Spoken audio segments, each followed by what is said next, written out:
La séance est ouverte. L'ordre du jour appelle la suite de la discussion de la proposition de loi relative aux taxis et aux voitures de transport avec chauffeur. Ce matin, l'Assemblée a commencé l'examen des articles s'arrêtant à l'amendement numéro 10 à l'article 7. Nous examinons donc cet amendement. Monsieur Tardy.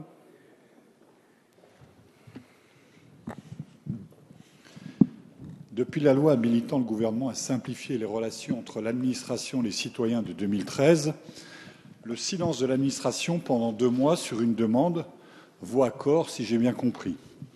Cet amendement vise donc à s'assurer que cette règle salutaire s'applique bien pour l'inscription des VTC au registre, dont le but est déclaratif. Ce serait cohérent avec le rapport Thévenoud en page 43 qui dit qu'il convient de maintenir une procédure déclarative. Toutes les entreprises produisant les pièces justificatives nécessaires doivent pouvoir être enregistrées. Cela permettrait aussi de faire redémarrer l'immatriculation des VTC, suspendue depuis plusieurs mois, et qui bloque la création d'emplois en laissant des centaines de personnes dans l'attente. Avis de la Commission, monsieur le rapporteur. Malheureusement défavorable, Monsieur le Président, pour 2 raisons. D'abord, le délai qui semble trop court, et ensuite, un problème de formulation, puisque vous parlez, mon cher collègue, de gestionnaire. Il s'agit plutôt d'une autorité administrative. Quant au gel des VTC, je le redis, cette décision dépend du gouvernement, mais il a toujours été dit que le gel des immatriculations de VTC dépendait de l'adoption d'une nouvelle proposition de loi et de nouvelles règles du jeu en matière d'homologation. Avis du gouvernement, monsieur le ministre.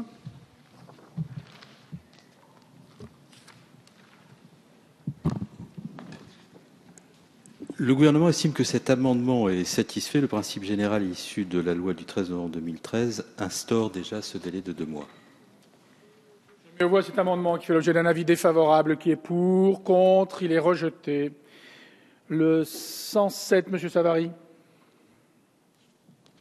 Oui, c'est un amendement qui est présenté par le groupe socialiste qui a trait aux taxis, en particulier aux taxis de province, et pas simplement aux taxis parisiens, comme l'inquiétude a pu en être manifestée. Il s'agit de faire en sorte que les maires qui délivrent les autorisations de stationnement puissent être informés de l'évolution de l'offre de véhicules de transport avec chauffeur dans leur commune, de façon à ce que l'on ait l'assurance qu'il y ait une certaine, du moins une parfaite connaissance de la part des élus locaux de l'offre de transport aux particuliers dans leur ressort.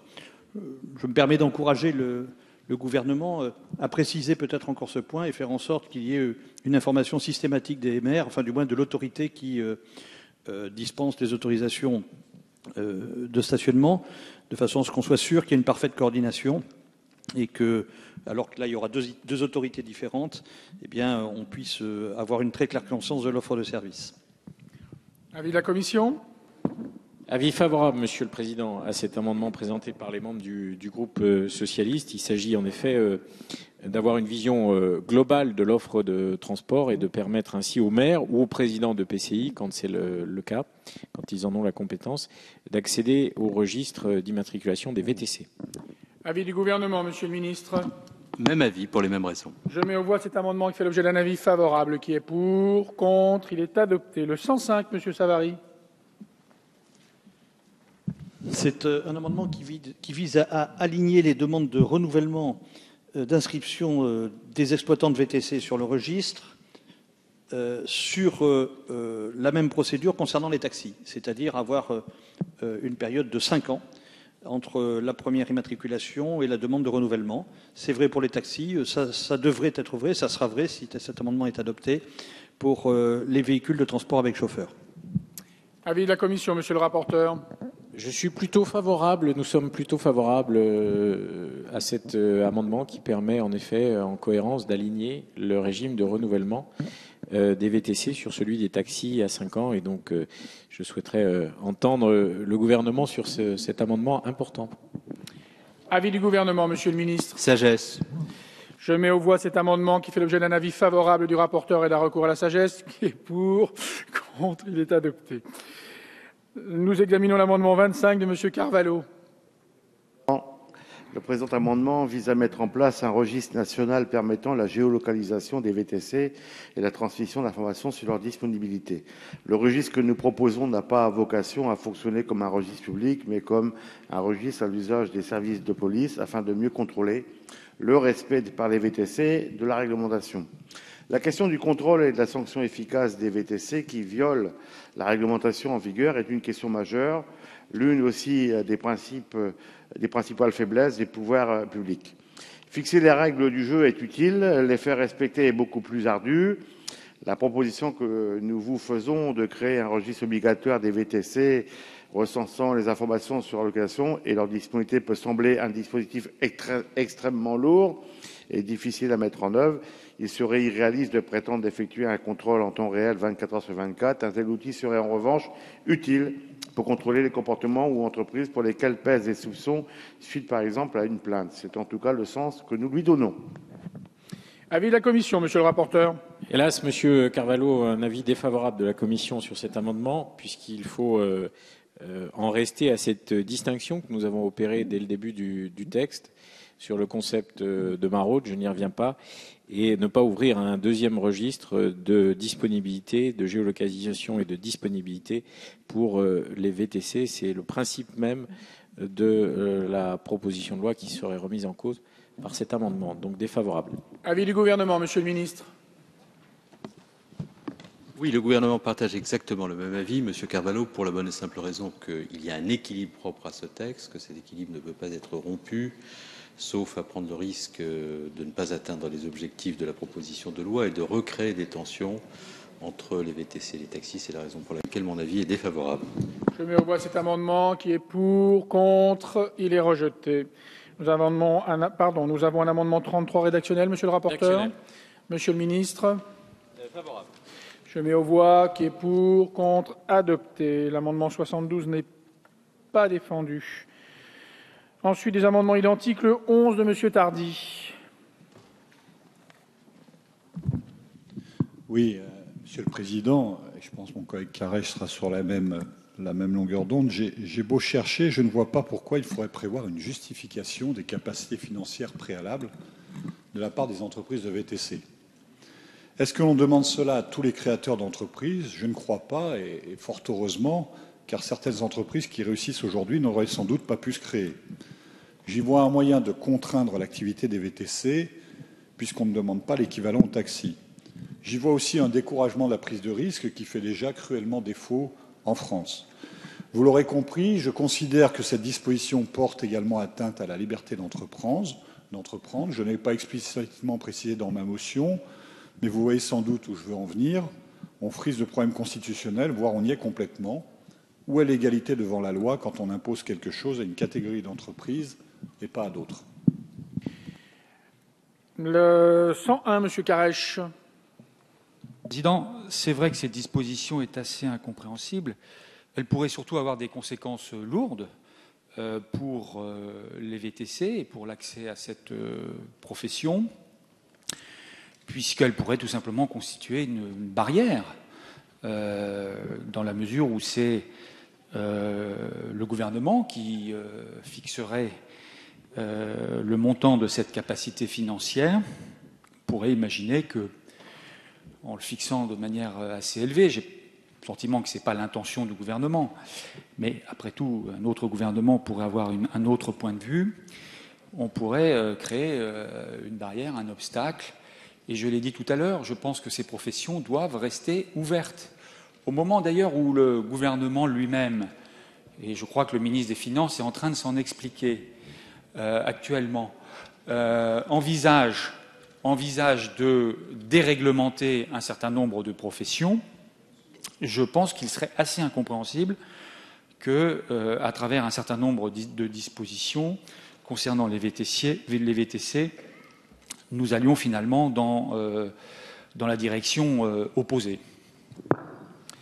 Avis de la commission, monsieur le rapporteur, sur ces amendements identiques. Avis défavorable sur ces deux amendements. Je vais expliquer pourquoi. Il s'agit d'aligner les capacités financières des VTC sur les capacités financières qui sont demandées dans le cadre de l'application de la loi LOTI. Je rappelle que le montant des capacités financières pour la LOTI, c'est 1500 euros. Il ne s'agit donc pas de contraindre ou d'empêcher la liberté d'entreprendre en France ou de mettre à l'entrée et à l'homologation des VTC une barrière infranchissable. 1500 euros, ce n'est pas infranchissable.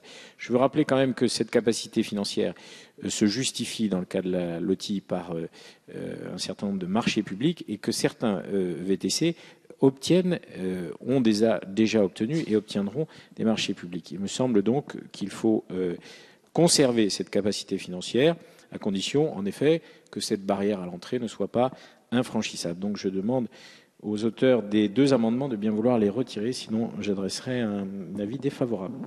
Avis du gouvernement, monsieur le ministre. Oui, l'avis du gouvernement est le même pour une raison très simple, c'est que tout l'objectif qui est le nôtre est de permettre le développement d'activités nouvelles, mais en nous assurant d'un minimum de pérennité, de garantie, de sérieux, de fiabilité de ceux qui s'engagent dans ces activités. Et de le faire sans poser, comme l'a dit le rapporteur à l'instant, des barrières insurmontables qui rendraient le développement de ces activités impossible. Par conséquent, ce qui a été proposé par le projet de loi du rapporteur Thomas Thévenoud repose là aussi sur un équilibre qui est intelligent, s'assurer de la crédibilité des entreprises qui se créent, de leur capacité à se pérenniser, pour des raisons aussi qui tiennent au fait que nous avons la volonté d'avoir une qualité de service et ne pas obérer la possibilité de ces services de se créer en érigeant des barrières qui seraient pour les créateurs de ces entreprises insurmontables. Donc défavorable. Monsieur Amadi.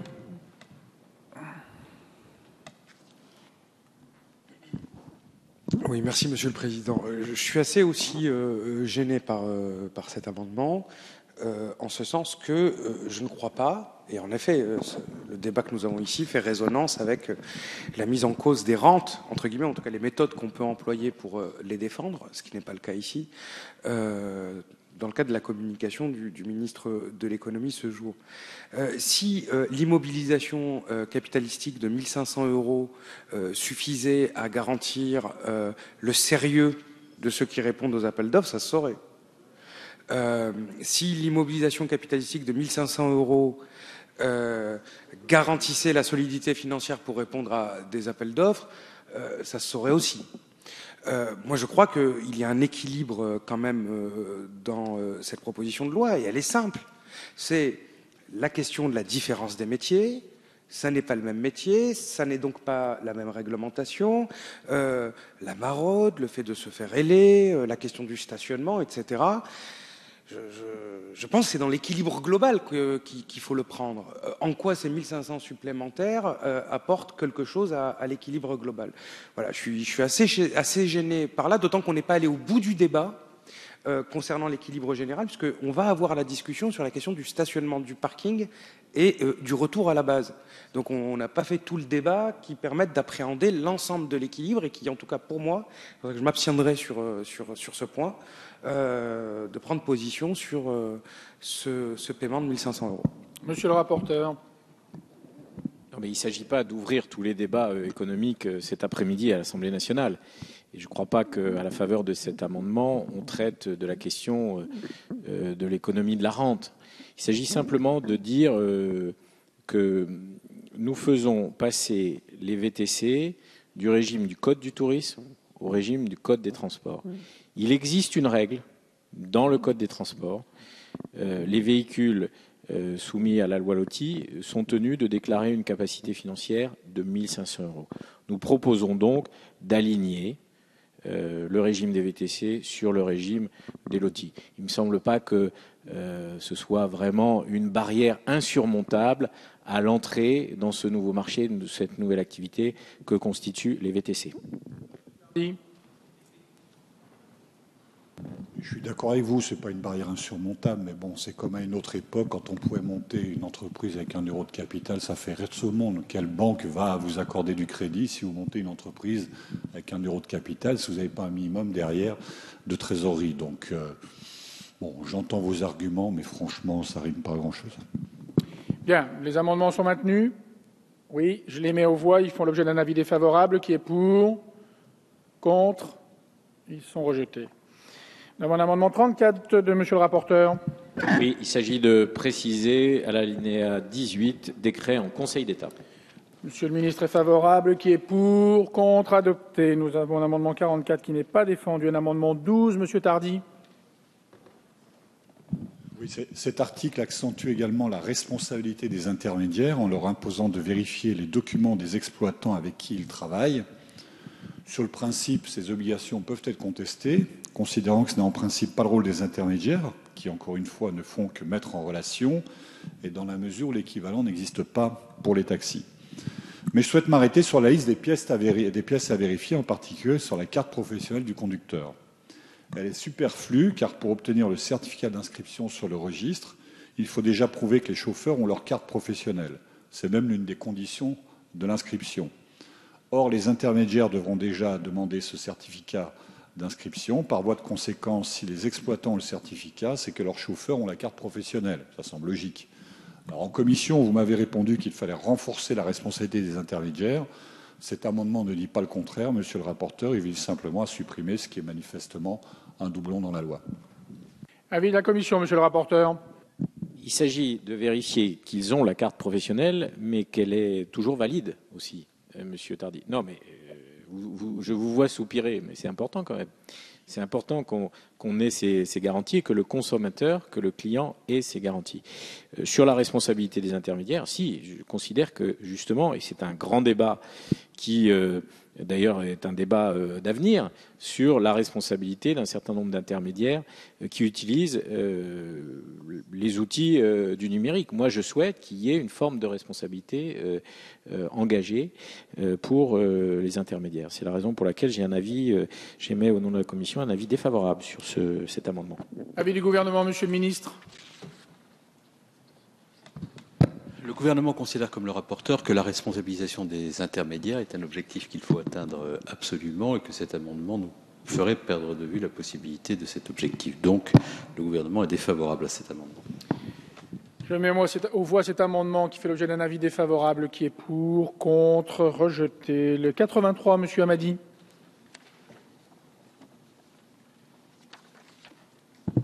Merci, Monsieur le Président. Mais écoutez, on est dans le, entre guillemets, dans le dur du dur concernant ce qu'ont pu être les débats qui ont précédé ces nombreux mois. Et je pense que, notamment au travers du rapport de Thomas Thévenoud, il a été souhaité d'aborder en sincérité, avec franchise, objectivité, et avec une volonté d'efficacité, l'ensemble des problèmes auxquels nous avions été confrontés, notamment ceux dont nous avions hérité du fait des décisions prises en 2009. Donc, il y a la question de la maraude et la question qui amène au stationnement et le fait de se faire héler ou pas. Là, il faut qu'on soit clair. Et la clarté doit être totale parce que ceux qui nous observent, les premiers intéressés comme les citoyens, attendent de la clarté. Donc si on ne veut pas qu'il y ait cette capacité pour ceux qui ne sont pas taxis de se balader sans client, il faut aller au bout de la logique et pas simplement la sous-entendre ou l'évoquer et aller au bout du dispositif. D'autant que derrière, il y a tout ce qui a été fait sur la maraude électronique. Et donc c'est tout simplement de permettre, de garantir la mise à disposition d'informations au moment du contrôle, c'est-à-dire entre deux courses, le fait d'avoir utilisé tout simplement un parking. Parce que s'ils ne sont pas retournés à la base, c'est qu'ils ont donc profité ou de la maraude ou qu'ils se sont fait héler pour s'arrêter. Il n'y a pas d'autre cas. À moins qu'ils aient utilisé une maraude électronique non déclarée et illégale. Mais évidemment, tout ça n'arrivera pas. Et je conclurai par un point, c'est que nous savons tous ici que nous sommes dans un contexte budgétaire contraint. Et qu'il y a une demande forte d'augmentation du nombre des BOR. On sait que c'est difficile, mais qu'il y a une volonté de répondre à cela aussi. Des engagements ont été pris. On peut aussi leur faciliter le travail. Faciliter le travail, ça veut dire juste demander les pièces qui prouvent qu'ils ont utilisé des parkings. Sinon, ça voudrait dire que les BOR seraient en situation de devoir suivre les véhicules entre deux courses pour pouvoir constater une illégalité de l'acte commercial. Avis de la commission, monsieur le rapporteur. Oui, l'amendement que vient de présenter notre collègue Hamadi est un amendement important qui concerne donc le retour à la base des VTC. Et si on veut, en effet, régler définitivement le problème, il faut se poser cette question. Pas seulement interdire le stationnement et la circulation. Les VTC ne vont pas disparaître dans l'atmosphère comme ça. Bon.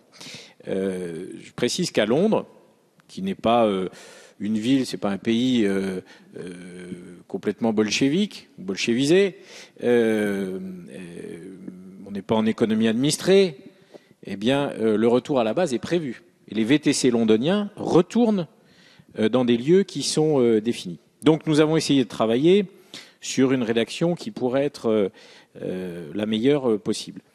La rédaction que propose M. Hamady pose un certain nombre de problèmes. C'est la raison pour laquelle j'ai déposé, c'est l'amendement, Monsieur le Président, 116, que nous allons examiner tout de suite après, une rédaction qui semble aujourd'hui juridiquement convenir. Il faut écrire ça dans le détail du détail. Et l'amendement 116 me semble, du point de vue rédactionnel, répondre aux objectifs de M. Hamady, aux objectifs de retour à la base. Dernier point, Monsieur le ministre de l'Intérieur, la question des BOER, puisque le député Hamady en a parlé à l'instant.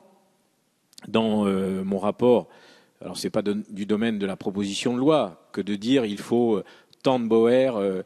Les BOER sont la police des taxis. Il y en a aujourd'hui 76.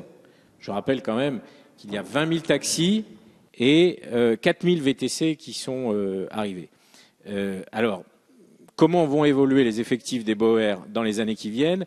Dans mon rapport, dans les 30 propositions, j'avais fait une proposition concernant l'évolution des effectifs des BOER, passer à 100 à horizon 2017 et travailler à une meilleure coordination avec la PAF et avec la police ferroviaire, parce qu'on sait que dans les gares, dans les aéroports, malheureusement, il y a trop de racolage et que ça donne une image absolument préjudiciable pour le touriste qui arrive en gare ou en aéroport. Est-ce que, Monsieur le ministre de l'Intérieur, vous êtes en capacité cet après-midi de nous donner des indications sur l'évolution des effectifs? Car évidemment, c'est une préoccupation. Et si nous votons cet après-midi ces articles de loi très importants qui réglementent, qui posent des règles de jeu en matière de circulation, de stationnement et de retour à la base, il faudra qu'il y ait des effectifs de police pour contrôler ce que nous avons voté.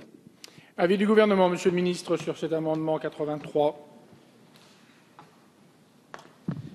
Bien, 3 éléments pour ne pas alourdir le débat et ne pas reprendre tout ce qui vient d'être dit par le rapporteur excellemment en le répétant inutilement. Premier point, je partage le sentiment du rapporteur sur les petits défauts de l'amendement du député Hamady, en dépit de l'excellente intention qui a présidé à la rédaction de cet amendement. Deuxièmement, je préfère la rédaction de l'amendement du rapporteur. Et donc, je serais très désireux de voir le député Hamady, qui verrait son intention satisfaite par la rédaction du rapporteur, retirer son amendement au profit de celui du rapporteur, ce qui permettrait d'atteindre le but avec une rédaction plus solide. Troisièmement, pour les BOER, il est évident que c'est pour moi une priorité absolue. J'ai tenu il y a de cela quelques jours, en présence de l'ensemble des autorités organisatrices de transport et des grandes sociétés de transport et de la préfecture de police de Paris, une réunion sur la sécurité des transports qui incluait la préoccupation de la sécurisation du parcours des touristes qui arrivent sur le territoire français. Et j'ai indiqué que je faisais de la régulation des activités dont on parle aujourd'hui une priorité absolue des années qui viennent. J'ai donc demandé, pour ce qui concerne les BOER, à ce que l'on augmente l'effectif des BOER jusqu'à atteindre 100 dans les 2 années qui viennent. Et j'ai aussi demandé, messieurs les députés, qu'on me rende compte trimestriellement des conditions dans lesquelles s'opère cette régulation sur le territoire des gares et des aéroports, notamment parisiens. Enfin, j'ai demandé à ce que la structure de régulation ou de suivi de la sécurité dans les transports, que j'ai réunie il y a de cela 15 jours et qui ne s'était pas réunie depuis 2011, se réunisse désormais 2 fois par an, de manière à ce que nous puissions rendre compte devant cette instance et bien entendu devant le Parlement auquel on n'a rien à cacher, des objectifs que nous sommes assignés à nous-mêmes en matière de sécurité dans les transports publics et dans les transports VTC et taxi, de manière à ce que on puisse adapter nos politiques et mesurer en permanence l'adéquation entre les objectifs qu'on s'assigne et les résultats qu'on obtient. Amadi. Merci, Monsieur le Président. Je voudrais saluer le rapporteur pour, en effet, l'amendement qui est le sien. C'est une discussion que nous avons depuis plusieurs jours. Saluer aussi l'avis positif du gouvernement, parce qu'ils l'ont fait aussi avec beaucoup de réactivité. C'est des échanges que nous avons eus avec les groupes et le rapporteur. Donc, en effet, en rajoutant quand même ce point de détail, c'est que la vérification sera d'autant plus simple que 99,9% des VTC sont géolocalisés et que donc pour les bowers, il sera facile de vérifier si entre deux courses, ils sont rentrés à la base ou pas. Donc évidemment, je le retire. L'amendement est retiré. Nous examinons du coup l'amendement 116 qui a été défendu, je considère, mais qui fait l'objet d'un sous-amendement 119 de M. Tardy. Je propose à M. Tardy de le présenter. Oui, ça permettra de cadrer directement les débats. Moi, je suis très étonné par cet amendement déposé par le rapporteur hors délai. Je suis surtout très étonné qu'il vienne d'un rapporteur au nom de la Commission du développement durable. Honnêtement, chers collègues, peut-on raisonnablement obliger les VTC à retourner à leur dépôt à chaque fois qu'ils ont terminé une course? Franchement, si une course à Roissy, la course a lieu à Roissy et que le siège est dans le sud de l'Île-de-France, par exemple, est-ce que vous imaginez le nombre de kilomètres et de CO2 émis? Enfin, franchement, venant de la Commission du développement durable, je pense que ce n'est pas réaliste. Alors, moi, je pense qu'il faut supprimer cette obligation et laisser uniquement la seconde, c'est-à-dire, comme l'a dit Razi Hamadi tout à l'heure, celle de stationner dans un parking en fin de prestation. Alors, elle n'est pas forcément plus logique, mais elle est plus acceptable. Encore une fois, moi, je regrette, cependant, que la question n'ait pas été discutée en commission et qu'elle arrive maintenant dans l'hémicycle. Comme je l'ai dit tout à l'heure lors de l'exposé de ma motion de renvoi en commission, on n'en a pas discuté et on n'aura pas de deuxième lecture pour pouvoir réaborder le sujet. Elle montre à nouveau à quel point l'interdiction de stationner et circuler en quête de clients pour les VTC est difficile à prouver. Mais au lieu d'introduire ce genre de complexité supplémentaire à l'arraché, il aurait fallu réfléchir davantage en amont pour trouver une solution plus réaliste. Encore un problème, comme je l'ai souligné tout à l'heure, d'impréparation de ce texte. Monsieur le rapporteur, sur ce sous-amendement. Vous êtes un peu dur, mon cher collègue Tardy, parce que hors délai, non, je crois que le rapporteur peut déposer à tout moment avant le début de la discussion générale un amendement. Par ailleurs, je vous signale que cet amendement 116 a été examiné ce matin même devant la commission du développement durable. Je parle sous le contrôle de son président au titre de l'article 88. Je ne veux pas redonner à nouveau l'exemple londonien, mais il est tout à fait possible qu'un certain nombre d'exploitants de VTC choisissent pour leur véhicule d'opter pour un retour au siège de l'exploitation si c'est plus favorable pour eux que le choix d'un parking, comme l'a expliqué monsieur Hamadi. C'est une possibilité, c'est pour ça qu'il y a le mot « ou », et je pense que la rédaction que nous avons choisie sur l'amendement 116 est la bonne rédaction. Donc défavorable. Monsieur le ministre, avis du gouvernement. Le gouvernement est favorable à l'amendement de M. Thévenoud et défavorable au sous-amendement de M. Tardy. Je mets aux voix le sous-amendement qui fait l'objet d'un avis défavorable. Qui est pour? Contre? Il est rejeté. Je mets aux voix l'amendement 116 de Monsieur le rapporteur qui est pour. Contre? Il est adopté. Nous avons l'amendement 78 de Monsieur Hamadi. Il est retiré. Nous avons ensuite des amendements qui peuvent être soumis à une discussion commune. Le 102 n'est pas défendu. Le 88, Monsieur Carvalho, il est défendu. Avis de la commission, Monsieur le rapporteur, sur le 88. Défavorable, Monsieur le Président. Monsieur le ministre, même avis. Je mets aux voix qui est pour, contre, il est rejeté. Je mets aux voix l'article 7 qui est pour, qui est contre, il est adopté. Nous arrivons à l'article 8. Un amendement 62, Monsieur Favennec. Merci, Monsieur le Président. L'alinéa 18 de l'article 8 rappelle que la prise en charge d'un client sur la voie ouverte à la circulation publique par un VTC est interdite, sauf s'il justifie d'une réservation préalable. Nous souhaitons, en cas de contrôle, que les conducteurs soient en mesure d'apporter une preuve de cette réservation. Il s'agit là d'un amendement de précision. Avis de la commission, Monsieur le rapporteur. Favorable, Monsieur le Président. Je mets aux voix qui est pour, contre, rejeté. Nous avons des amendements qui peuvent être soumis à une discussion commune. Le 63 de Monsieur Favennec. Merci, Monsieur le Président. L'amendement 63 supprime l'interdiction pour les VTC de s'arrêter ou de circuler sur la voie ouverte à la circulation publique et supprime l'expression « en quête de clients » pour la remplacer par « sans réservation préalable ». En effet, il semble particulièrement compliqué de pouvoir contrôler le fait que les VTC s'arrêtent ou circulent sans quête de clients ou sans réservation préalable. Cela pourrait poser problème lorsque les VTC doivent s'arrêter pour faire monter ou descendre des clients. Ainsi, il est proposé d'interdire uniquement le stationnement sans réservation préalable, plus facilement contrôlable. L'amendement numéro 13, M. Tardy.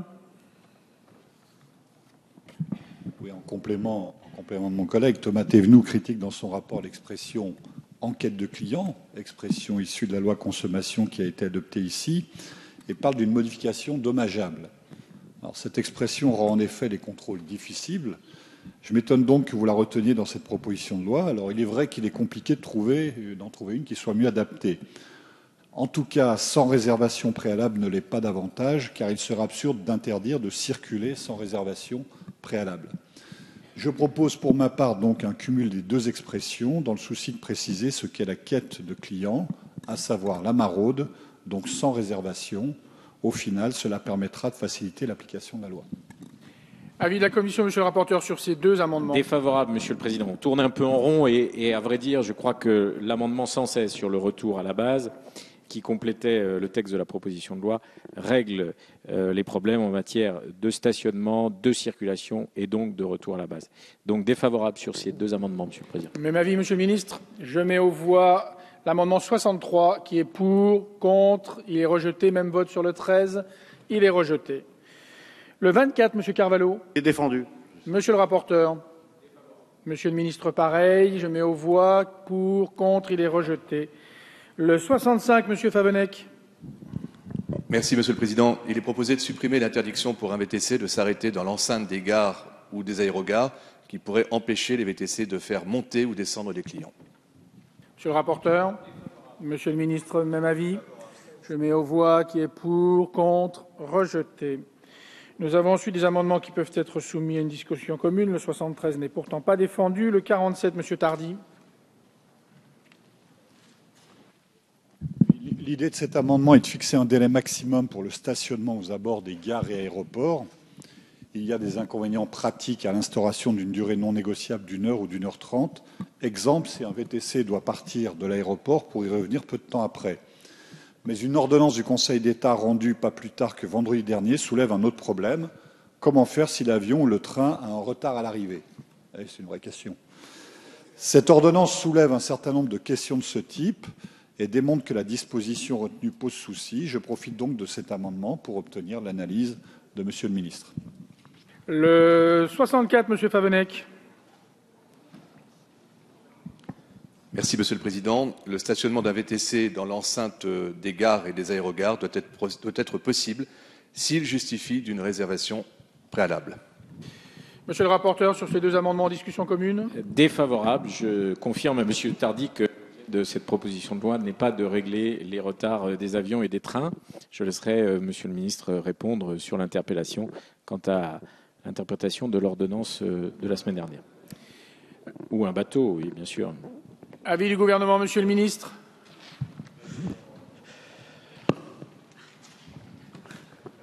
Oui, le gouvernement est défavorable à cet amendement.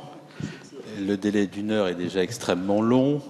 Et si, nonobstant celui-ci, un retard imputable au client devait placer le transporteur au-delà de ce délai, ce qui est toujours possible, le discernement des forces de l'ordre en cas de contrôle suffirait. Et pour savoir qu'elles sont placées, parce qu'elles sont placées sous mon autorité, je sais leur grande capacité de discernement. Donc défavorable. Je mets aux voix l'amendement 47 qui fait l'objet d'un avis défavorable, qui est pour, contre, il est rejeté. Même vote sur le 64, il est rejeté. Nous avons un amendement du gouvernement 91, monsieur le ministre. Absolument. L'objectif est de réduire l'encombrement dans les enceintes des gares et aérogares et de prévenir plus efficacement les pratiques de maraude en permettant l'application de cette mesure aux gares qui ne disposent pas d'enceinte. L'interdiction de stationner s'appliquera dès lors à l'abord de celle-ci, c'est-à-dire dans les voies et espaces qui lui sont contigus. Il s'agit par ailleurs de rétablir la rédaction issue des articles 134 et 135 de la loi du 17 mars 2014 relative à la consommation. Monsieur le rapporteur. Oui, je suis extrêmement favorable à cet amendement. J'en profite pour remercier le ministre de ce qu'il a dit tout à l'heure sur la police des taxis. C'est en effet une plaie actuellement dans nos gares et dans nos aéroports de constater que un certain nombre de taxis clandestins, de moto-taxis, alors je sais bien qu'il ne faut pas employer ce terme, mais enfin il est maintenant passé dans les usages, moto-taxis clandestins racolent. Je pense que ça donne une image déplorable de ces lieux. Et donc je suis, au titre de la Commission, très favorable à cet amendement qui va permettre, couplé aux effectifs de police et à la nécessaire coordination avec la PAF et la police ferroviaire, de veiller à ce qu'il y ait moins de racolage et qu'on mette fin à un certain nombre de pratiques qui sont préjudiciables à l'attractivité et à l'image de notre pays. Merci, Madame Le Petit. Oui, merci, Monsieur le Président. Moi aussi, je profite du fait que Monsieur le rapporteur soit revenu sur cette question de sécurité dont nous a parlé Monsieur le Ministre. Moi aussi, je le remercie, d'autant que c'est un sujet qui a été souvent l'objet de débats positifs d'ailleurs, puisque je rappelle que la police des taxis, les BOR, ont été renforcés par le prédécesseur du préfet de police actuel, mais pas suffisamment, et on a pu le constater les uns et les autres d'ailleurs, particulièrement dans les aéroports où les consommateurs, les clients se faisaient racoler extrêmement fréquemment par des personnes se faisant passer pour des taxis, et encore récemment. Donc je suis contente que cette fois-ci, ce problème soit pris à bras-le-corps et qu'il y ait une volonté très, très concrète de pouvoir enfin supprimer ce problème qui a été plusieurs fois remis sur le tapis, mais pour lequel nous n'avons jamais réussi vraiment à empêcher ce phénomène. Merci. Je mets aux voix cet amendement qui fait l'objet d'un avis favorable. Qui est pour? Qui est contre? Il est adopté. L'amendement 108, Monsieur Carèche. Il est retiré. Le 77, Monsieur Hamadi.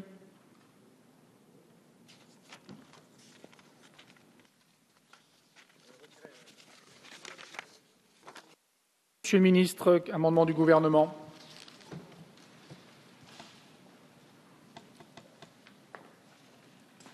Cet amendement, mesdames et messieurs les députés, a pour objet de préciser que le dispositif renforcé anti-maraude qui est prévu par la proposition de loi s'applique non seulement aux transporteurs, mais également aux intermédiaires auxquels ils ont recouru, centrales de réservation, racoleurs et autres structures.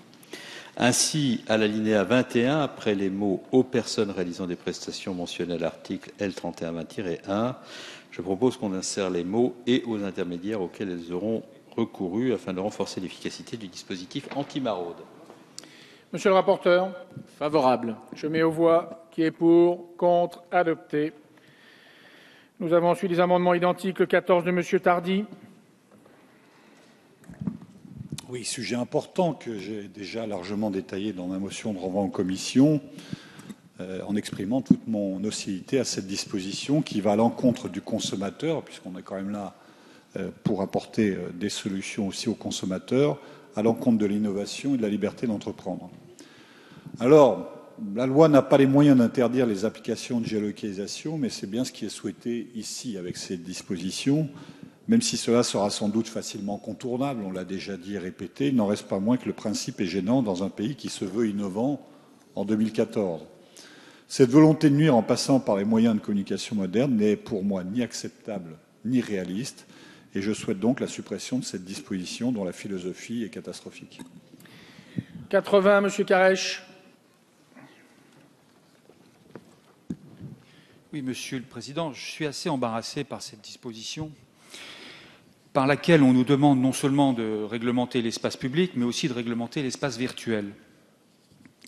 Je pense que ça n'est pas effectivement anodin d'interdire l'accès à un service numérique pour des raisons autres que celles d'ordre public ou de sécurité. Je crois d'ailleurs que, je ne suis pas suffisamment spécialiste, mais je me demande s'il y a des précédents. Je pense que c'est un mauvais signal c'est un mauvais signal. Je ne sais pas d'ailleurs ce qu'en pense la ministre chargée du numérique, parce que je pense qu'une fois de plus, eh bien, alors qu'on proclame que l'innovation est comment dirais-je, une orientation, un objectif salutaire, eh bien, lorsqu'on passe aux travaux pratiques, pas publics, aux travaux pratiques, on a le sentiment parfois que cette orientation est oubliée. Mais je voudrais surtout évoquer deux sujets. Le premier, c'est que cette interdiction me semble excessive et disproportionnée. Car en réalité, et on vient de le voir à l'instant, il y a de nombreuses dispositions qui ont été prises pour empêcher les VTC de se livrer à la maraude. Et elles ont été même renforcées à travers les amendements qui viennent d'être adoptés.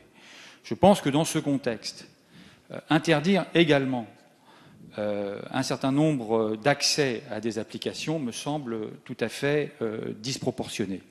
D'autant plus que cette disposition ne se contente pas d'interdire la localisation, enfin d'interdire l'accès, à la localisation, mais elle interdit aussi l'accès à la disponibilité immédiate ou, je ne sais plus quelle est, ou rapprochée. Bon. Ça veut dire qu'on est face quand même à une disposition qui fixe, qui pose une interdiction, j'allais dire, générale et absolue, et qui, à mon sens, est susceptible quand même de constituer un motif d'annulation devant le Conseil constitutionnel.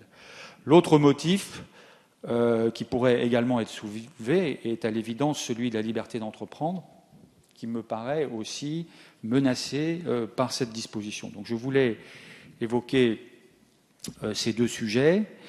Il y aura ensuite un amendement de M. Bello qui propose, je pense, une solution équilibrée et qui peut, je pense, permettre d'avoir un texte plus équilibré et en tous les cas plus conforme à nos principes fondamentaux. Avis de la Commission, Monsieur le rapporteur, sur ces amendements identiques. Merci, Monsieur le Président. Ces deux amendements me permettent de rappeler qu'on n'interdit pas la géolocalisation en France, on n'interdit pas Internet. Monsieur Tardy, Monsieur Carré, je vous rassure, c'est pas l'objet de cet article 8. Ce qu'on interdit, c'est la maraude électronique, parce que, encore une fois, ce qui sous-tend cette proposition de loi, c'est qu'on confirme plus exactement que la maraude est le monopole des taxis. Je précise à nouveau que l'ensemble des applications VTC existant sur le territoire national aujourd'hui n'utilisent pas forcément, certaines le font, utilisent la maraude électronique, d'autres ne l'utilisent pas et s'en portent très bien aussi. Donc il s'agit de poser un principe, une distinction entre taxi et VTC sur la base de la maraude physique et la maraude électronique. Donc je veux rassurer toutes celles et tous ceux qui, comme moi, sont attachés à la révolution numérique, à l'innovation en France. Il ne s'agit absolument pas d'interdire Internet et les applications, comme je l'entends parfois. Et puis un autre débat, est-ce que cette révolution numérique que nous encourageons, est-ce qu'elle doit se faire sans aucune règle? Je ne crois pas. La révolution numérique, ça ne peut pas être le Far West. Et il faut aussi que la puissance publique pose des règles du jeu. C'est ce que nous faisons dans cette proposition de loi. Il y a, vous l'avez dit, Monsieur Carrèche, un amendement de notre collègue Bello tout à l'heure que nous allons examiner, l'amendement 84, je crois. J'aurai une proposition à lui faire pour trouver une rédaction la plus proche possible. Mais encore une fois, il s'agit seulement d'interdire la maraude électronique, qui est un des outils qu'utilisent certaines applications de VTC en France. Je voulais être précis sur ce point, car cette proposition de loi est aussi une grande loi d'innovation. La preuve, son article 1er. Avis du gouvernement, Monsieur le ministre. L'avis du gouvernement est exactement semblable à celui que vient d'exprimer le rapporteur, pour des raisons, encore une fois, qui tiennent à l'équilibre du texte, à la volonté que nous avons de réserver la maraude aux taxis, sans préjudice d'ailleurs de la possibilité pour les VTC de se doter de moyens technologiques modernes pour pouvoir exercer activité. C'est donc parce que nous sommes soucieux de cet équilibre que nous ne pouvons pas donner un avis favorable à ces amendements. Monsieur Savary.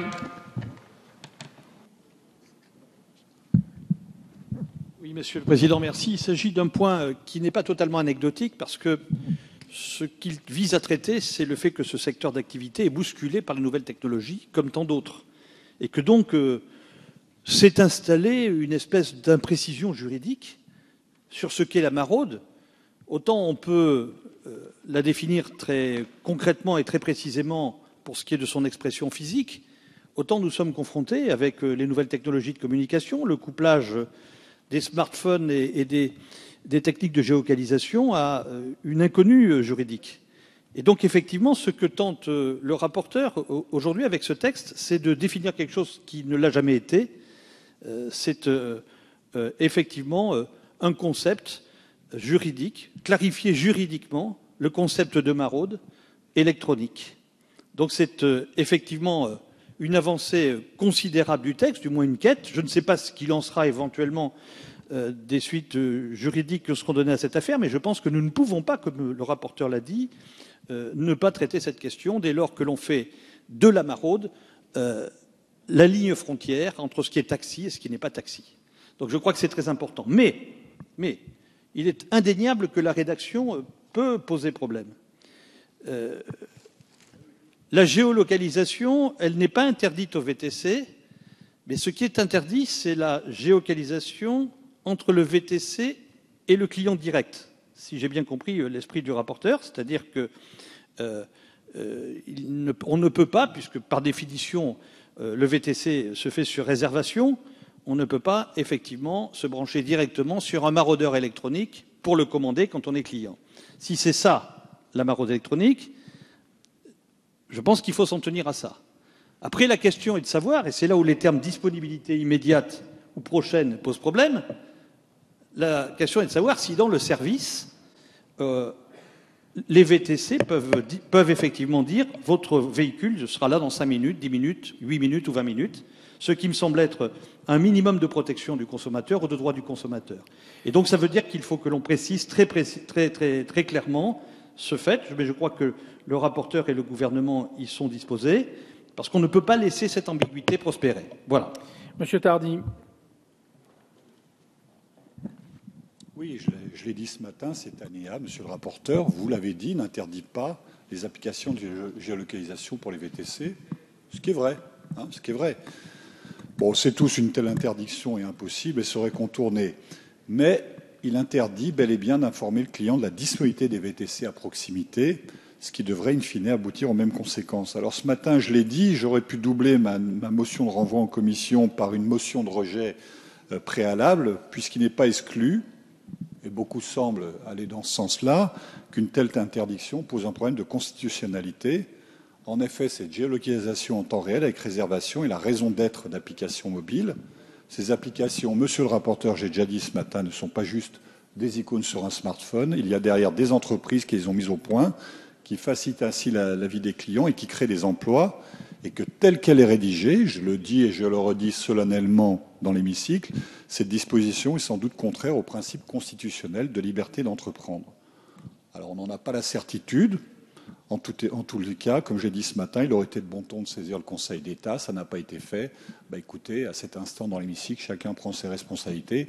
Pour ma part, je prends date, comme je l'ai déjà fait sur beaucoup d'autres textes, en termes d'inconstitutionnalité. Je mets aux voix ces amendements identiques qui font l'objet d'un avis défavorable. Qui est pour leur adoption? Qui est contre? Ils sont rejetés. Nous examinons l'amendement numéro 15 de M. Tardy.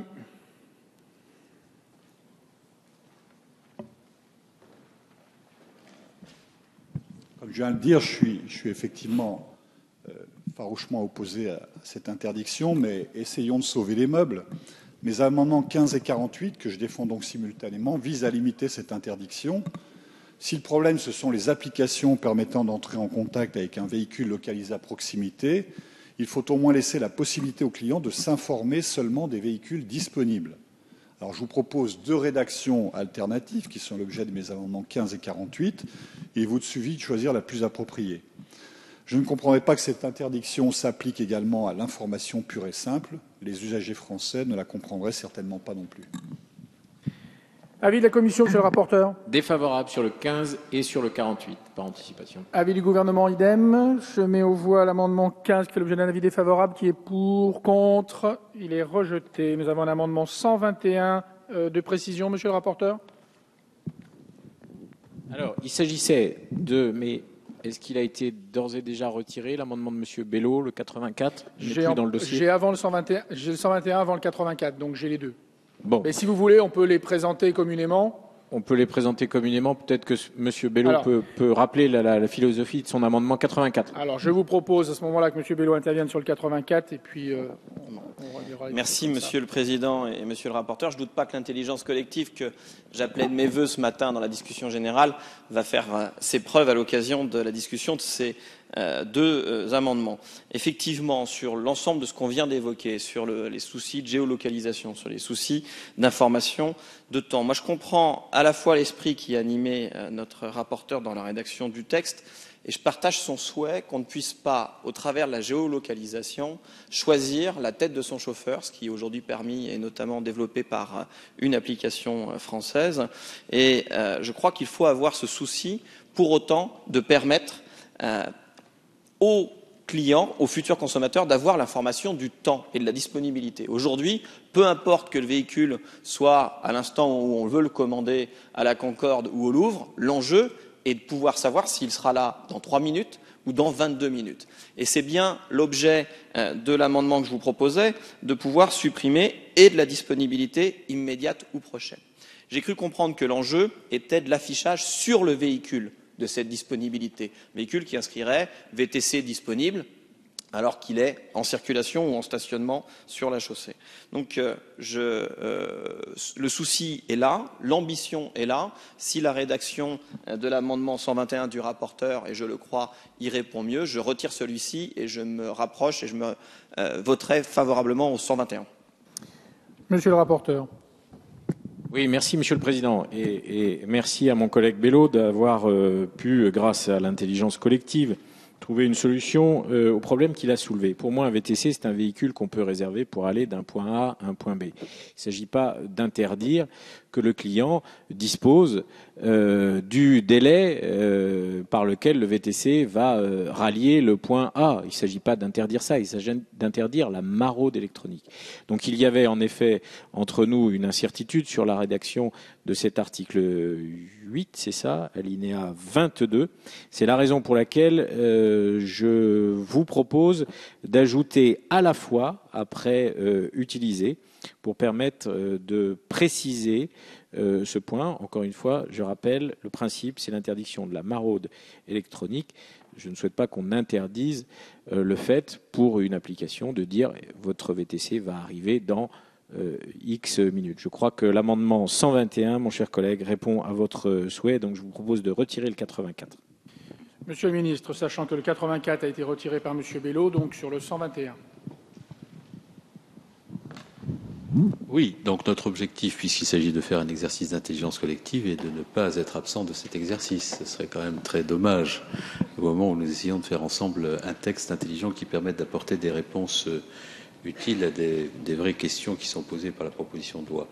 Donc le retrait de l'amendement 84, la prise en compte des modifications rédactionnelles proposées par la proposition du rapporteur permet d'atteindre l'objectif à la fois de clarté, de précision et l'objectif que vous poursuivez à travers la présentation de cet amendement qui vise à permettre effectivement qu'on utilise un VTC avec tous les moyens technologiques qui sont susceptibles d'être mobilisés aujourd'hui pour aller d'un point à un autre, sans ouvrir la possibilité de la maraude au VTC. C'est notre équilibre éternel, nous en parlons depuis ce matin, nous n'allons pas le rompre alors que depuis 4 heures nous avons réussi à le maintenir. Donc ce que nous proposons, c'est que l'on prenne l'amendement du rapporteur, on prend acte de votre retrait et c'est favorable. Monsieur Carèche. Oui, enfin, je voudrais quand même comprendre l'amendement du rapporteur parce que je ne vois pas en quoi il change fondamentalement la rédaction.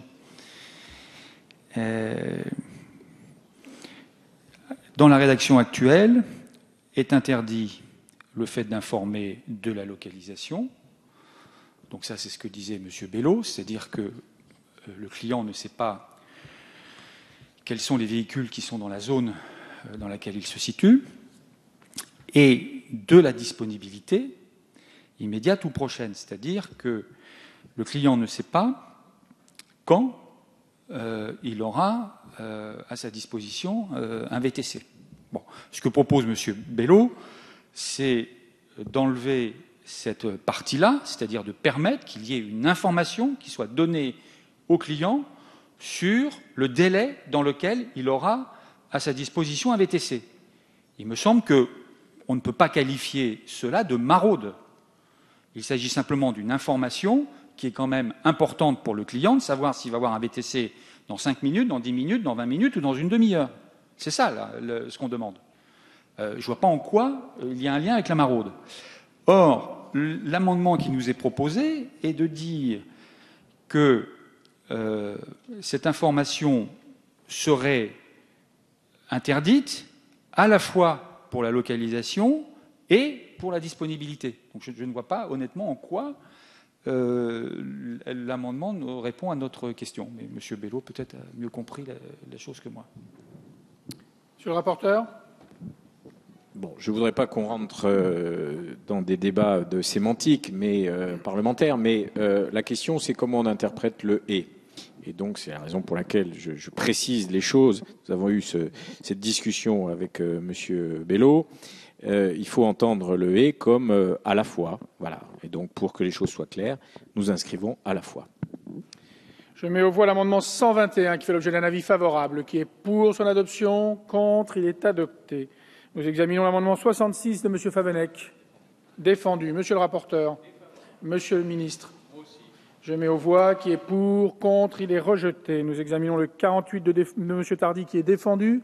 Monsieur le rapporteur a dit qu'il y était défavorable. Monsieur le ministre également. Je mets aux voix pour, contre, il est rejeté. Nous examinons le 67, M. Favennec. Merci, Monsieur le Président. Dans la rédaction actuelle, toute personne qui se livre ou apporte son concours à l'organisation ou à la vente d'une prestation de transport de personnes est responsable de plein droit à l'égard du client de la bonne exécution des obligations résultant du contrat. Il nous semble plus judicieux de dire que cette personne est tenue de mettre en œuvre à l'égard du client tout moyen en vue de la bonne exécution du contrat. Il est en effet nécessaire de proportionner les obligations des intermédiaires ou des exploitants à leurs moyens d'action et de contrôle. Monsieur le rapporteur. Défavorable, Monsieur le Président. Monsieur le ministre. Pareil, je mets aux voix qui est pour, contre, il est rejeté. Le 68, Monsieur Favennec. Merci, Monsieur le Président. Une nouvelle fois, nous souhaitons préciser que les intermédiaires peuvent s'exonérer de toute ou partie de leur responsabilité s'ils apportent la preuve que la mauvaise exécution d'un contrat est imputable soit au client, soit à un fait imprévisible, soit à l'exploitant. Mentionner la responsabilité de l'exploitant nous paraît important et pourrait être de plus un gage de qualité. Monsieur le rapporteur, Monsieur le ministre, pareil, qui est pour, contre, rejeté. Nous avons ensuite des amendements identiques. Le 40 de Monsieur Tardy. Oui, j'avais exprimé mes inquiétudes sur les critères techniques et de confort pour les VTC, qui peuvent être parfois un moyen excessif pour contraindre leur activité. Alors, vous m'avez répondu que des critères existaient aussi pour les taxis, ce qui est vrai. Dans le même temps, j'ai à l'esprit votre proposition numéro 2, monsieur le rapporteur, je cite, « encourager les taxis à s'équiper de véhicules hybrides ou électriques fabriqués en France ». Alors, je partage cette idée, mais si on la met en place pour les taxis, pourquoi ne pas le faire aussi pour les VTC ? Je préfère également l'incitation plutôt que la contrainte. C'est pourquoi mon amendement prévoit une possibilité de dérogation aux critères que j'ai mentionnés, en échange de l'utilisation de véhicules électriques ou hybrides. Il est bien évident que ces véhicules, de par leurs caractéristiques, n'entrent souvent pas dans ces critères. La présentation de l'amendement numéro 100, Monsieur Bachelet. Oui, Monsieur le Président, l'amendement répond effectivement à la préoccupation liée à la mise en œuvre de la proposition du rapport Thévenoud en faveur de développement de véhicules propres et français, en prévoyant effectivement une dérogation aux caractéristiques actuellement imposées par voie réglementaire aux véhicules taxis comme VTC, qui incitent plutôt effectivement à l'usage de véhicules onéreux et polluants. Donc pour plusieurs raisons, et d'abord parce qu'il nous semble peu convaincant de s'abriquer derrière les arguments de confort des passagers pour maintenir ces contraintes. D'autre part, parce que c'est économiquement absurde, puisqu'effectivement, un certain nombre de véhicules, notamment le véhicule électrique Zoé de Renault, mais aussi au nom de l'amitié franco-allemande, l'Opel Ampera, répondent à des caractéristiques qui permettent tout à fait le transport de passagers, et ils sont actuellement pénalisés par la réglementation actuelle.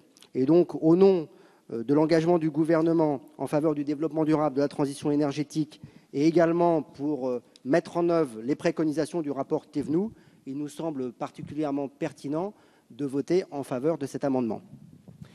Avis de la commission, monsieur le rapporteur, sur ces amendements identiques. Ces amendements identiques n'ont pas été examinés par la commission, mais j'émets un avis favorable sur ces deux amendements qui reprennent en effet la proposition numéro 2 de mon rapport. À titre d'exemple, puisqu'on a cité la fameuse Zoé, la Zoé peut être taxi à Rome, mais ne peut pas l'être à Paris.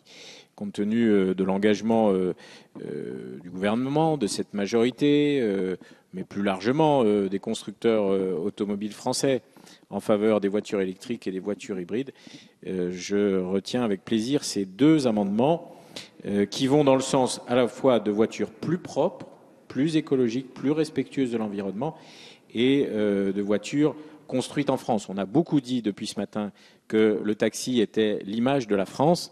Et c'est vrai que si le taxi et le VTC étaient un véhicule plus écologique et plus made in France, l'image de la France en serait encore grandie. Donc favorable pour ces deux amendements. Avis du gouvernement, monsieur le ministre. Favorable pour les mêmes raisons. Je mets aux voix ces amendements qui font l'objet d'un avis favorable. Qui est pour leur adoption? Qui est contre? Ils sont adoptés. L'amendement 82 n'est pas défendu. Nous avons ensuite des amendements qui peuvent être soumis à une discussion commune. Le 95 du gouvernement, monsieur le ministre. Oui, cet amendement a pour objet de clarifier le droit des taxis à prendre des clients en réservation sur l'ensemble du territoire national au même titre que les VTC. L'article L3121-11, tel que modifié par la proposition de loi, permet aux taxis dans leur zone de rattachement de se dispenser de la condition de réservation préalable, c'est-à-dire d'être en maraude. Une interprétation restrictive de cet article pourrait conduire, si nous n'y prenions garde, à une restriction pour les taxis, une interdiction pour les taxis de prendre en charge les clients en dehors de leur zone de rattachement, même en cas de réservation préalable. Afin d'éviter que cette ambiguïté ne demeure, le présent amendement énonce explicitement la possibilité pour les taxis de prendre en charge les clients en dehors de leur zone de rattachement sous réserve de réservation préalable. 69, monsieur Favennec. Merci, monsieur le président. Il convient en effet de préciser que les chauffeurs de taxi peuvent prendre une course en dehors de leur commune ou zone de rattachement s'ils justifient d'une réservation préalable. C'est un amendement de précision. Les taxis doivent pouvoir continuer à prendre en charge des clients en précommande hors de leur zone de chalandise. C'est un sujet important, monsieur le rapporteur, notamment pour les taxis qui se situent en zone rurale et qui pourraient de ce fait se trouver pénalisés. Numéro 16, monsieur Tardy. Sans trop en rajouter à la discussion, beaucoup de choses ont été dites. Quand je dis qu'il faut moins de contraintes, cela vaut aussi également pour les taxis. Afin de libérer un peu le marché, ils doivent pouvoir avoir la liberté de prendre des clients en dehors de leur zone de rattachement, à condition, bien évidemment, d'avoir une réservation préalable. Ce n'est pas très clair actuellement et cet amendement, comme celui du gouvernement, vise à l'expliciter. Avis de la commission, monsieur le rapporteur, sur ces trois amendements. Oui, trois amendements auxquels on pourrait rattacher d'ailleurs l'amendement de monsieur Hamadi qui s'est absenté et qui a dû retourner en Seine-Saint-Denis, j'imagine, et qui visait au même objectif. Je suis favorable donc à l'amendement du gouvernement qui permet en effet d'ouvrir le champ à d'autres réservations au préalable et qui est favorable donc au développement du chiffre d'affaires des taxis. Favorable à l'amendement du gouvernement et je propose que les autres auteurs d'amendements se rallient à cette solution. À tout seigneur, tout honneur. Monsieur le ministre, sur les deux amendements 69 et 16. Bien, sur l'amendement du gouvernement, j'ai tendance à être favorable, bien entendu, ce qui est, paraît-il, logique. Sur l'autre, nous estimons qu'il est satisfait et que, par conséquent, il n'est pas nécessaire de le retenir. Monsieur Favennec et Tardy, sur les 69 et 16. Retiré. Monsieur Savary, sur donc le 95. Rapidement, je voudrais manifester le soutien du groupe socialiste à l'amendement du gouvernement. Ce n'est pas un amendement anodin. Je vous rappelle qu'il y a autour de 80% du chiffre d'affaires des taxis de province, et en particulier en zone rurale, qui sont des transports conventionnés et des transports qui sont de hors zone de rattachement pour transporter des handicapés, des enfants. Et donc, c'est très important de préciser qu'ils pourront continuer à évoluer en dehors de leur zone de rattachement. Je mets aux voix l'amendement 95 qui fait l'objet d'un avis favorable. Qui est pour? Contre? Il est adopté. Je mets aux voix l'article 8 qui est pour? Contre? Adopté. Nous arrivons à l'article 9. J'ai un amendement du gouvernement numéro 94, monsieur le ministre. Cet amendement est rédactionnel. Très bien. Monsieur le rapporteur? Favorable. Je mets aux voix qui est pour? Contre? Adopté. Un amendement 49, monsieur Tardy. Oui, renforcer la responsabilité des entreprises de VTC, d'accord. Mais très honnêtement, là, je crois qu'il y a une disproportion de la peine. Alors que la réforme pénale va être adoptée, peut-on raisonnablement prévoir 15 000 € d'amende et, tenez-vous bien, 1 an de prison pour des entreprises qui ne s'inscriraient pas au registre ou ne transmettraient pas de déclaration écrite? Franchement, cela relève, vous m'excuserez, mais de l'excès de zèle. Il faut supprimer cette peine de prison ou du moins la réduire. L'amende a déjà un caractère suffisamment dissuasif. Avis de la commission, monsieur le rapporteur. Non, défavorable, monsieur le président. Monsieur le ministre. Défavorable. Je mets aux voix cet amendement qui est pour, contre, il est rejeté. Je mets aux voix l'article 9 qui est pour, contre, il est adopté. Nous arrivons à l'article 10. L'amendement 74 n'est pas défendu. L'amendement du rapporteur 35. Amendement de coordination avec la rédaction de l'article 8 et 9. Favorable. Qui est pour, contre, adopté. Un amendement du gouvernement de coordination, monsieur le ministre. Monsieur le rapporteur. Favorable. Favorable. Même vote, adopté. Un amendement rédactionnel, monsieur le rapporteur. Rédactionnel. Monsieur le ministre, vous y êtes favorable? Très. Pour, contre, adopté. Je mets aux voix l'article 10 qui est pour, contre, il est adopté. Je mets aux voix l'article 11 qui est pour, contre, adopté. Nous avons un article additionnel après l'article 11 avec un amendement qui fait l'objet de sous-amendements, l'amendement 106 de monsieur Savary. Oui, Monsieur le Président, eu égard à l'ambition de ce texte, qui était peut-être parti initialement pour faire en sorte qu'on lève le gel des immatriculations des VTC, mais qui termine comme un texte général de réglementation générale de l'ensemble des transports de particuliers, il nous a semblé qu'on ne pouvait pas laisser dans la zone grise où elle se situe encore les mototaxis. Tout à l'heure, il a été dit d'ailleurs par le rapporteur qu'on voit les uns et les autres visuellement ce qu'il en est et quel est leur statut dans les aéroports, où elles sont regroupées sous des bouts d'autoroute ou de rocade, et où en réalité elles ne maraudent mais elles racolent. Et donc je pense qu'il manque à cette profession une reconnaissance pleine et entière, et cette reconnaissance ne peut pas être uniquement celle de la liberté de faire ce métier. C'est un métier à haute responsabilité, puisque c'est un métier de transport de personnes. Ça n'est pas un métier anodin. Or, nous avons tous observé, et c'est très clair, que c'est probablement le moins encadré. Je ne parle pas et je n'aspire pas, nous n'aspirons pas à un métier réglementé, cadenassé. Nous sommes encore tout à fait favorables à ce qu'il y ait une assez grande ouverture. Je vois bien quel est le dilemme. On nous dit, mais oui, il y a plein de petits jeunes qui peuvent se lancer dans un métier sans trop de formation, de façon un peu spontanée, donc ne fermons pas cette piste. Ne la fermons pas, mais ça n'est pas non plus un travail d'insertion. C'est un métier plein et entier qui doit avoir sa reconnaissance, ses exigences et ses responsabilités. Et donc, nous avons déposé un amendement dans lequel nous pensons qu'il faut qu'il y ait de la capacité professionnelle minimum. La plupart des mototaxis ne connaissent pas Paris, donc ne connaissent pas le service qu'ils offrent, qu'il y ait un minimum de contrôle du véhicule et qu'il y ait un minimum d'exigences en matière d'assurance notamment, ce qui n'est pas toujours le cas. Merci. Présentation du sous-amendement 117, monsieur le ministre, et en même temps de votre avis du coup sur le 106.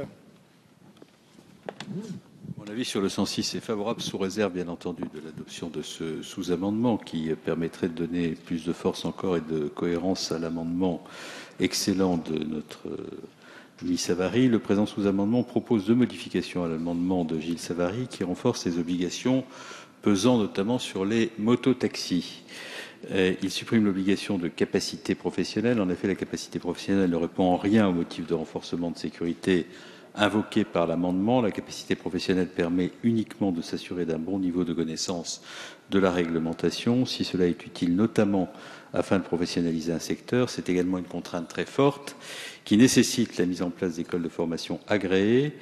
Or, le segment du marché mototaxi est trop petit pour que la mise en place de telles écoles soit une activité rentable. Le 2 supprime l'obligation d'assurance responsabilité civile professionnelle, puisque la mesure est déjà prévue à l'article 27 de l'article 8 de la proposition de loi pour l'ensemble des transports particuliers de personnes, taxis, VTC, mototaxi. Monsieur le rapporteur, avis de la commission sur l'amendement et le sous-amendement. Alors, extrêmement favorable à l'amendement de notre collègue Savary. Je pense qu'en effet, il faut rappeler que quand on prend un taxi, un VTC ou un mototaxi, on confie sa sécurité pendant un laps de temps donné à quelqu'un qu'on ne connaît pas. Et c'est particulièrement vrai sur une moto. Il faut avoir un certain nombre d'assurances. Donc je remercie Gilles Savary et les membres du groupe socialiste d'avoir déposé cet amendement.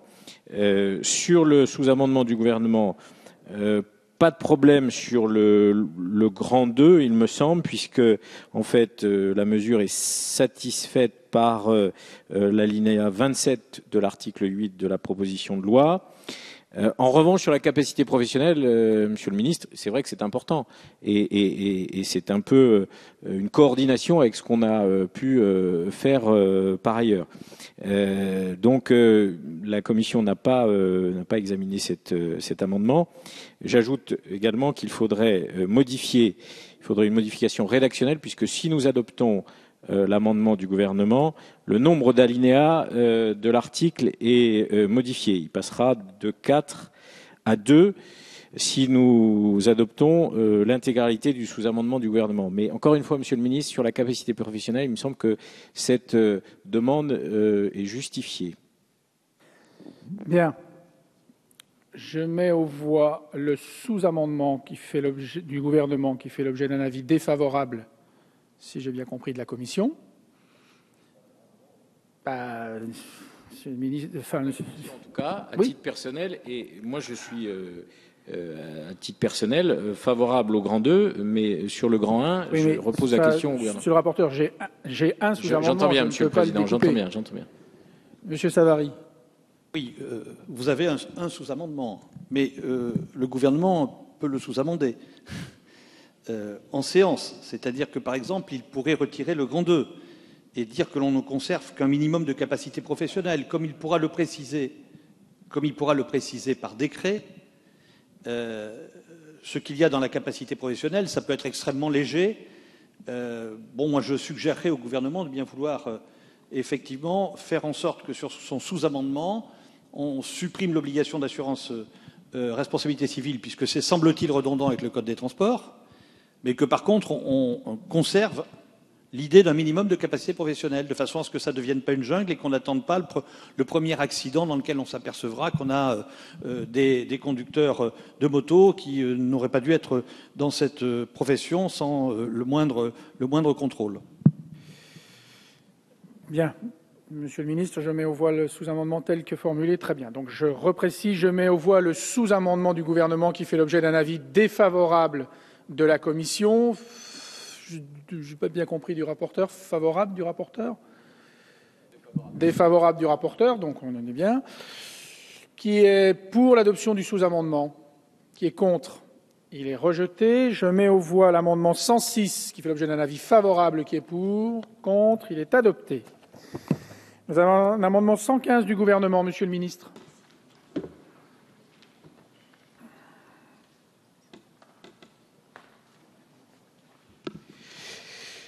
Vous m'avez fait beaucoup de peine, mais nous allons quand même continuer l'examen de ce texte, parce que ainsi va la dynamique législative.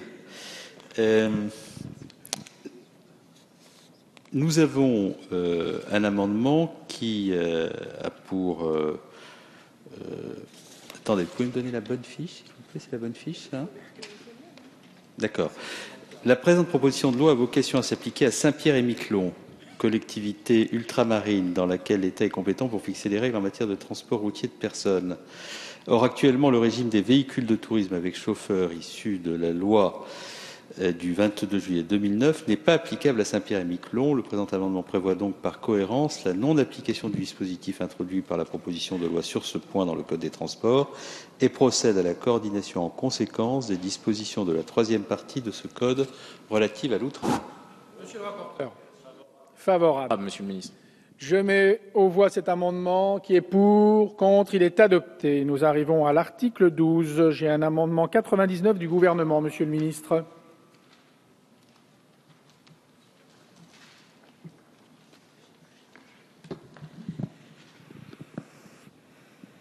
La nouvelle gestion matérielle de la procédure d'immatriculation va exiger un délai de mise en place après la publication des décrets d'application de la loi. En tout état de cause, un démarrage de la nouvelle procédure au 1er janvier 2015 pourrait s'avérer difficile compte tenu de la date de promulgation de la loi qui ne peut être anticipée à ce stade. La date du 31 mars 2015 apparaît donc plus réaliste. S'agissant des taxis, le retour du mode d'exploitation des ADS dans le régime de droit commun, recours à des salariés, location-gérance, impose un changement du statut des locataires de taxi.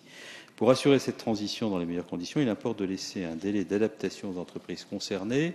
De plus, au 1er janvier 2017, les dispositions de la loi du 20 janvier 2014 garantissant l'avenir et la justice du système de retraite seront entrées pleinement en vigueur et garantiront pour ceux qui changent de régime social la neutralité de cette évolution pour le calcul de leurs droits. Avis de la commission, monsieur le rapporteur. Je comprends l'objectif de cet amendement. Il s'agit de veiller, si la promulgation de la loi, si l'adoption de la loi, puis sa promulgation prenait plus de temps, il s'agirait de se donner du temps pour la nouvelle procédure d'homologation, d'où ce délai du 31 mars 2015. Ça pose quand même une petite difficulté, c'est que l'idée, c'est quand même, depuis le début de cette matinée, d'aller vite et de poser rapidement les nouvelles règles qui s'imposent au VTC. Nous avons fixé dans cette loi un délai d'application au 1er janvier 2015. Donc, ouvrir un nouveau délai au 31 mars 2015 me semble ne pas aller dans le sens de la lisibilité législative. J'ajoute, monsieur le ministre, que si nous n'obtenons pas une adoption rapide de ce projet de loi, ça voudra donc dire qu'il y a une deuxième lecture et à ce moment-là, au moment de la deuxième lecture, c'est là que nous pourrons peut-être nous donner du temps et réintroduire le délai du 31 mars 2015. Donc, il me semblerait, monsieur le ministre, et je ne veux pas vous faire de peine à cette heure de la journée, vous refaire de la peine, mais il me semblerait quand même plus cohérent et sage de rester sur le délai du 1er janvier 2015 ou du 31 décembre 2014 pour que nous puissions continuer à garder le rythme et faire en sorte que le plus vite possible, les nouvelles règles d'homologation des VTC puissent entrer en vigueur. Monsieur Tardy. Oui, on est sur un sujet important et je vais aller dans le sens du rapporteur. Moi, je réitère ma question posée lors de la défense de ma motion ce matin pour bien être sûr. Monsieur le ministre, est-ce que cette date d'application, 1er janvier ou plutôt 31 mars 2015 avec cet amendement, veut dire que les immatriculations de VTC ne reprendront qu'à cette date au plus tard? Je crois que c'est ça la question pour parler clairement. Je rappelle, comme l'a dit le rapporteur, qu'elles sont déjà suspendues depuis plusieurs mois et que beaucoup de gens sont en attente pour pouvoir créer leur entreprise ou avoir un emploi. Je crois qu'à cet instant, le flou n'est plus tenable, malheureusement. Je maintiens l'amendement, monsieur le ministre. Oui. Donc, je mets aux voix l'amendement numéro 99 qui fait l'objet d'un avis défavorable de la commission. Qui est pour son adoption? Qui est contre? Il est rejeté. Nous examinons l'amendement 39 du rapporteur. C'est un amendement de coordination, monsieur le rapporteur? Oui, coordination. Monsieur le ministre, favorable. Qui est pour? Contre? Il est adopté. Nous avons un amendement 37, monsieur le rapporteur? Oui, rectification. Monsieur le ministre, favorable. Même vote, adopté. Nous avons un amendement 17 de Monsieur Tardy. Amendement de conséquence avec le numéro 11 concernant l'absurde justification de capacité financière. Monsieur le rapporteur. Favorable. Défavorable, vous avez dit, pardon? Défavorable. Oui. Monsieur le ministre, même avis? Je mets aux voix qui est pour, contre, il est rejeté. L'amendement 42 n'est pas défendu. Nous avons un amendement du gouvernement 90 rectifié, monsieur le ministre.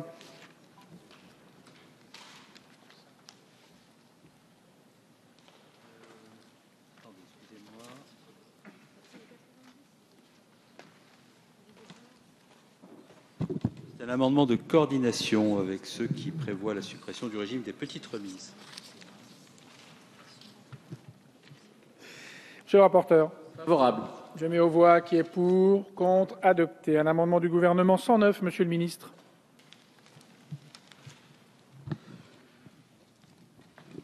Ce présent amendement a pour objet de décaler les dates d'entrée en vigueur de certaines dispositions applicables aux VTC et aux taxis.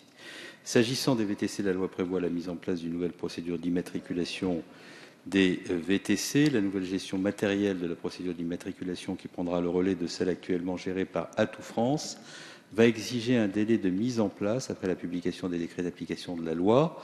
Au cours de l'année 2015, il sera donc nécessaire d'organiser un relais technique et financier avec Atout France, prévoir la mise en place des nouveaux processus administratifs pour un nouveau cadre opérationnel d'immatriculation. En tout état de cause, un démarrage de la nouvelle procédure au 1er janvier 2015 pourrait s'avérer difficile, compte tenu de la date de promulgation de la loi qui ne peut être anticipée à ce stade. Pour pouvoir implémenter les données nouvelles dans le cadre de l'immatriculation en ligne sans retard d'instruction des dossiers, la date du 31 mars 2015 apparaît plus réaliste. C'est pour cette raison que le 1 du présent amendement prévoit que les dispositions nouvelles du Code des transports relatives à la procédure d'immatriculation des VTC entreront en vigueur à une date qui pourra être postérieure au 31 mars 2015 plutôt qu'au 1er janvier, comme le prévoit la proposition de loi. S'agissant des taxis, l'article 3 de la proposition de loi insère le mode d'exploitation des ADS dans le régime de droit commun. Il impose ainsi le changement du statut des locataires taxis intermédiaires entre le statut d'indépendant et celui de salarié en un statut d'artisan. Ce transfert aura des conséquences en matière de déclaration fiscale et sociale.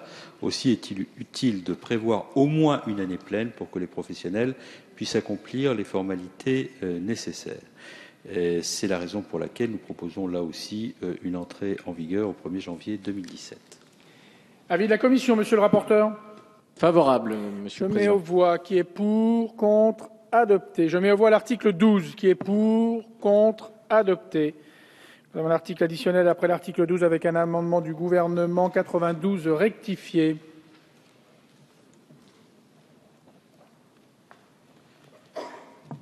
L'objet de cet amendement est la création d'un nouvel article prévoyant l'abrogation du régime des voitures de petite remise prévu par la loi du 3 janvier 1977, l'instituant et de l'article 9 de l'ordonnance du 28 janvier 2010, la précisant.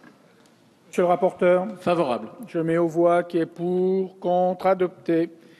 Nous arrivons à l'article 13 avec un amendement de suppression d'article déposé par le gouvernement. Monsieur le ministre.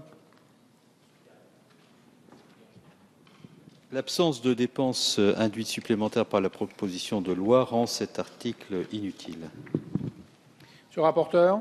Favorable. Pour, contre, adopté.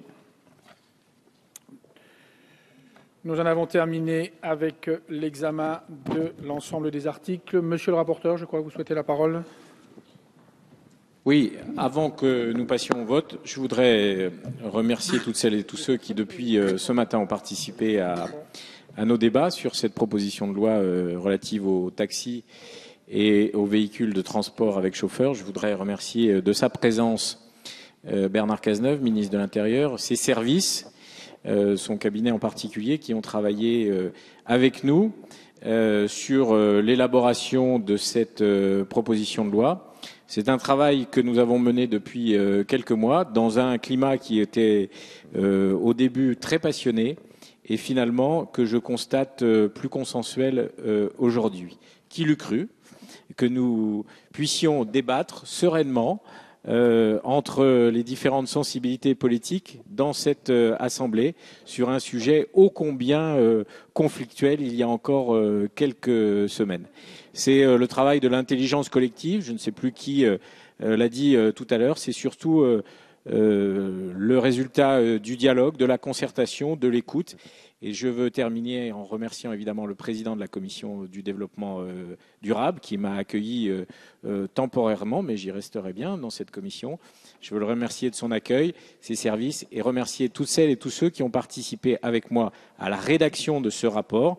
Un taxi pour l'avenir, des emplois pour la France, les représentants des taxis, des VTC, toutes celles et tous ceux qui ont accepté de venir ici à l'Assemblée nationale pour essayer de trouver la voie d'un compromis et d'un équilibre que nous avons maintenant, que nous allons sans doute dans quelques secondes inscrire dans la loi. Merci à toutes et à tous, car cela prouve que le dialogue social dans ce pays peut marcher, peut réussir, que ce pays est réformable, qui peut avancer en matière de taxi comme dans d'autres domaines, grâce au dialogue et à la reconnaissance des uns et des autres. Merci. Merci. Nous arrivons aux explications de vote. J'ai pour le groupe GDR, M. Carvalho. Attention, monsieur. Merci, Monsieur le Président. Je voudrais d'abord souligner à nouveau le très bon travail réalisé par le rapporteur. Il est vrai que le passif et les pratiques et les us et coutumes qui se sont installés facilitaient pas très bien, je dirais, un bon fonctionnement et un respect des uns et des autres dans la façon dont on transporte les gens. Donc, on avait déposé un certain nombre d'amendements. J'apprécie l'esprit d'ouverture et du gouvernement et du rapporteur qui a accepté que certains soient acceptés plus ou moins directement. C'est une avancée. Je reste quand même un peu perplexe, parce que je pense que on n'a pas réglé tous les problèmes et toutes les sources de conflits. On vivra avec l'expérience. Donc, le groupe GDR sur ce texte s'abstiendra, mais Monsieur le rapporteur, c'est une abstention plutôt positive. Merci. Pour le groupe UMP, Monsieur Tardy. Oui, comme je l'ai dit, on a affaire, quoi qu'on en pense, à une PPL expéditive, puisque, comme je l'ai dit, son examen a été précipité, en dépôt le 18 juin, 4 jours pour déposer des amendements, examen en commission le 25. Même le rapporteur a quasiment déposé que des amendements rédactionnels, tant la précipitation était grande. Pas d'examen en commission des affaires économiques pour avis, alors que, comme on l'a dit, on traite dans ce texte d'emploi, de pouvoir d'achat, de tourisme, d'innovation et d'attractivité du pays. La plupart des 30 mesures du rapport Thévenoud, ça a été dit, ne figurent pas dans ce texte, puisque la plupart ne peuvent être appliquées que par voie réglementaire. Donc on a un texte qui apporte une réponse partielle et on n'a toujours pas la vision globale du gouvernement sur l'ensemble du problème, avec des contraintes qui sont rajoutées pour les taxis et les VTC. Pas de deuxième lecture en l'état, et puis, je le soulignais tout à l'heure, le fait d'interdire d'informer le client de la disponibilité des VTC à proximité via des applications de géolocalisation pose un problème de constitutionnalité, puisque telle qu'elle est rédigée, cette disposition est sans doute contraire au principe constitutionnel de liberté d'entreprendre, au-delà d'être anti-innovation, anti-entreprise, anti-consommateur. Voilà, pour résumer un petit peu les choses, donc le groupe UMP s'abstiendra, non pas une abstention positive, mais une abstention sur ce texte. Bien, je mets aux voix cette proposition de loi qui est pour son adoption, qui est contre. Elle est adoptée.